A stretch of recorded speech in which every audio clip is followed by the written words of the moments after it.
Welcome to this week's Halacha Shir. The Shir is entitled Sunscreen on Shabbos. If you're listening online, please email me at j.golker@gmail.com and I'll send you the handout. Here in London it is very cold and wet, and therefore sunscreen on Shabbos seems to be quite a removed topic, but we always try and find a topic which is related somehow to this week's parsha. You'll see the connection in a second, but I suppose if we can't actually sit in the garden and enjoy the sun, at least we can talk about it. And that is the topic, sunscreen on Shabbos. How is it connected to Parshas Beshalach? Well, if you look at the first box, in this week's Parsha, Parshas Beshalach, does of course deal with Shabbos. It talks about the Mon. The Pasuk says, Ru'uki Hashem nosan lachem haShabbos, al kein hu nosan lachem bayom hashishi lechem yomoyim.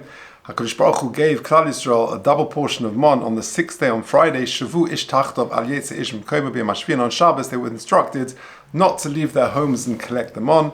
Vayishbesu ha'om b'yom hashvi'i. And they rested on the seventh day, on Shabbos. So that's a good segue. And I thought I'd talk about this topic because the question does come up. Are you allowed to put sunscreen on Shabbos? What exactly are the halachas? And there are many sort of related topics, but I'm going to focus specifically on this one, sunscreen on Shabbos, and please God on other occasions we can explore related topics. So, the background is a Mishnah in Shabbos. It appears in the Gemara in Daf Ayin Gimel, where the Mishnah there lists the Avos Melachos, the 39 Avos Melachos. So the Mishnah says, this is the second box on the page, Avos Melachos arboim chosa achas. There are 40 less 1, i.e. 39 Avos Melachos, Hazoreach, Choresh, etc., and it lists them: Hatzot Tzvi, Hasheichtei, Hamafshitei, Hamolchei, Hamabdis Oirei. All the sort of the sequence that deal with animals, shechting and flaying and salting the animal.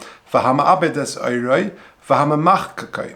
Mamachkei means that you're smoothing the hide of the animal by removing the hairs, and that is an Av Melacha. Now we know that Av Melachas have toldos. Toldos are also midaraisa, and anything which have the same form or purpose of an Av Melacha would be included as a tolda of that Av Melacha. Now, memareach, smoothing, is a tolda of memachik. It has a very similar form, a very similar purpose to memachik, and the Rambam makes this point. If you take a look at the third box, the Rambam says in Hilchos Shabbos, Perek Chof Gimel Halach Yud Aleph, HaMarech Retir b'Shabbos. If a person takes some sort of thick substance and puts it on a bandage on Shabbos, as some sort of medicinal thing to sort of wrap your arm in it, or for whatever reason, Chayav Mishum Moichek Es Ha'or, you are rubbing out the flesh, the flesh of the animal. So, for example, you're taking some sort of material, and you're memoichik the and you're rubbing out the you're removing the hairs of the animal which are on the skin of the animal.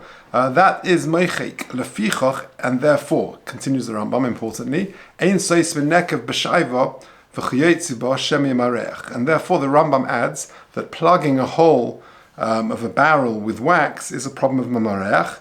V'afilu b'shemen, even if you do it with oil, a very thick oil, ein sois misanekev gezeira shem shaiva, and you can't do it even with thick oil as a gezeira against using wax, which is certainly a deraisa.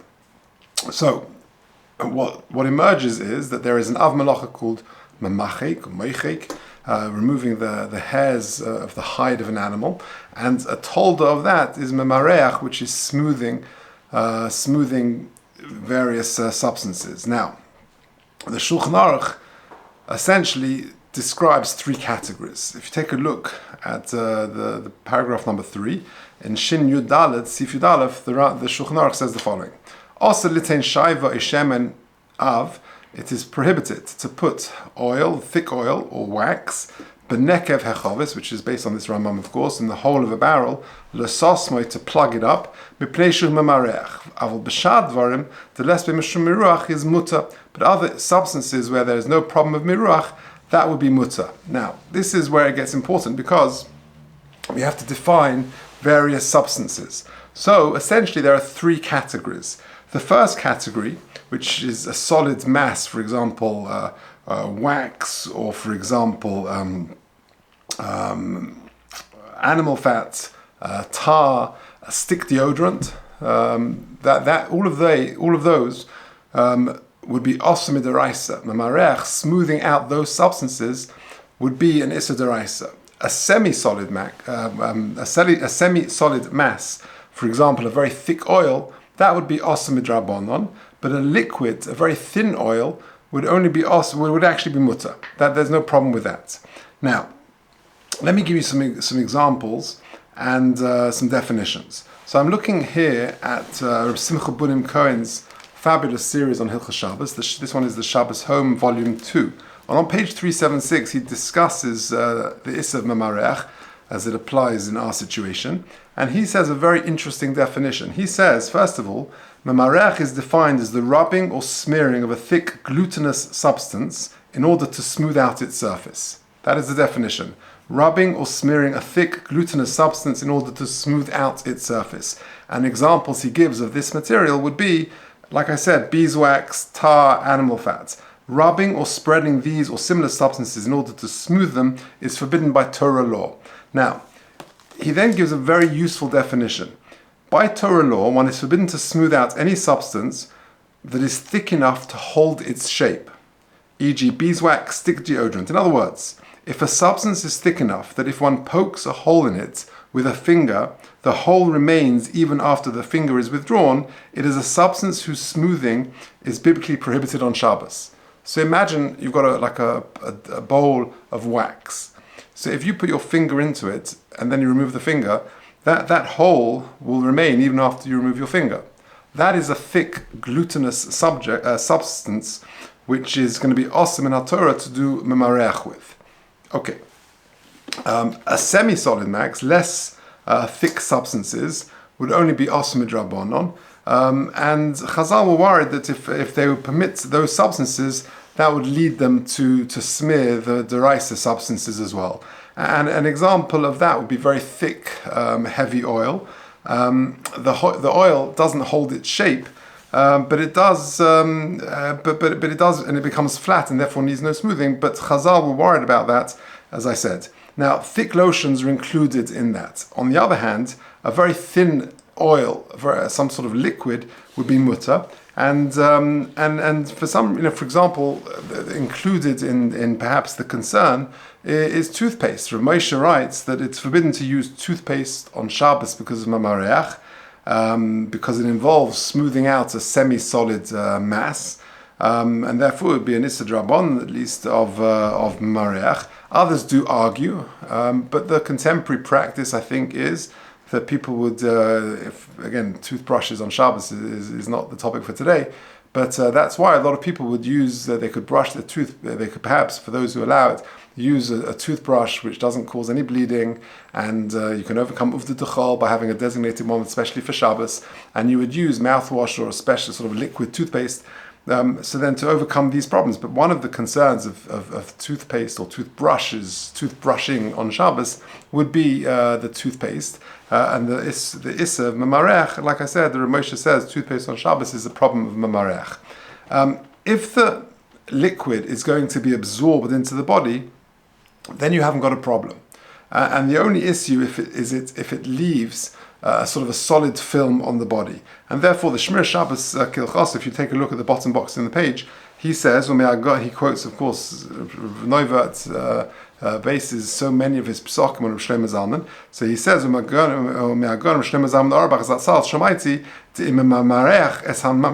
a person smooths out a substance, until it's fully absorbed into a person's body, that's not a problem of memarech. It's only a problem when some remains, sort of a solid film remains on the body. And he wants to smooth it out over the body and it remains there. So a very interesting Hagdara. And as a result of that, we can conclude the following. Number one, that if it's a sunscreen spray, a liquid spray, no problem. You can use that on Shabbos, and they would be fine. Creams are only okay if they're very liquidy. If they're not liquidy, but they're a regular cream, then that would be caught by the drabonon. And generally speaking, with regard to sunbathing, it's okay to sit in the garden or to go for a walk and derech agav, you're going to sort of get a suntan, possibly, but you can't lechatchila sunbathe on Shabbos. That's another problem of tzoveya. But to actually sort of, your primary purpose is just to sit and relax and talk or learn or whatever in the garden, or to go for a walk, and it happens to be a hot sunny Shabbos afternoon and you're going for a walk, that's not a problem. But to actually say, right, I'm going to sunbathe now, and to go and sit in the garden and sunbathe, that would be a problem. The question sometimes comes up is, what about medicine? Is this not treated as medicine? We're concluding that sunscreen spray is okay, or any type of liquidy cream is okay, then isn't that a problem of medicine, which has its own issues on Shabbos, of course? So the answer is that this is not really considered medication, as the purpose is to protect and not heal. It's not healing. If a person does have sunburn, then different rules apply. Taking medication for sunburn, even in liquid form, is problematic, of course, unless he is a chola she'ein bo sakana, or there is a chance of infection and things like that. So there we have it. So sunscreens on Shabbos, it's connected to this week's parasha because the pasuk says vayishbesu ha'am b'yom hashvi. We get them on, and we have the first sort of restrictions and informing us about the halachas of Shabbos. And then we've discussed the Mishnah in Shabbos, the famous Mishnah which lists the 39 halachas. Memachik is one of them. Memarech is a tolda of memachik, and therefore there are some aspects of memarech which could be deraisa, some which could be drabon, and some which are mutar. And the three categories depends very much on the substance we're talking about. If the substance is a solid mass, for example, wax, tar, things like that, that would be an issa deraisa to smooth that out. If it's a semi-solid mass, for example, a thick oil, then that would be an issa drabonon. But if it's a thin liquid, then that's actually mutar. And therefore, sunscreen sprays, the liquid sprays, are going to be fine. And that you can take no problem on Shabbos. If you yourself or your kids or whoever are going out on Shabbos and it's a sunny day, then to take a sunscreen spray would be absolutely fine. Creams are only okay if they're very liquidy. Sitting in the garden on Shabbos or taking a walk is not a problem. Or going to play, for the kids going to play in the playground, again, there's no problem with any of that. But lechatchila to sunbathe on Shabbos is a problem. But if that's not your primary motive, that would be okay. And it's not a problem with medication because the purpose is to protect and not to heal. Taking medication for sunburn, generally speaking, is problematic, unless, of course, he is a chola she'ein bo sakana, which means that he is his nechlash kol gufay, his whole body feels very ill and weak, or he has to go to bed because he's so affected by his sunburn, or if there's a chance of infection. But that perhaps is a slightly different topic. Okay, thank you.